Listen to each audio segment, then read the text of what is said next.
Explaining the Crimean War. Prior to 1852, Russia had the right to protect Christians and their shrines within the Holy Land. However, Napoleon III of France, desperate to repair his relations with the Catholic Church, would demand that the Ottomans give this right to him. The Russians would sign treaties to reverse this decision, however the French would send their ships into the area. The Russians, misjudging Ottoman support, would destroy an Ottoman ship off the coast of Sinop. This would begin the war. However, this conflict was part of the much larger Eastern question, which made Britain fear that Russia would expand into the declining Ottoman Empire, and so they signed an alliance with both France and the Ottomans, joining the war against Russia. The Allies attacked Baltic ports, the Russians were halted at the Caucasus, and the Russians were also unable to stir support from the locals in the Balkans. Austrian troops would then be sent into the Balkans to deter the Russians from moving any farther south.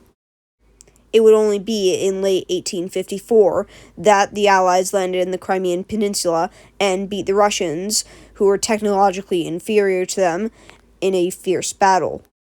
They would push the Russians across the river Alba, and then, unnecessarily, they would lay siege to the port city of Sevastopol. The Russians would attempt to break the siege twice with counterattacks.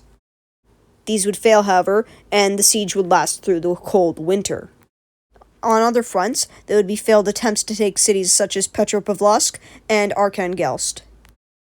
The Greeks would rebel against the Ottomans, attempting to take advantage of the situation, however this would fail, and in the Caucasus, Russia would make a very slight advance.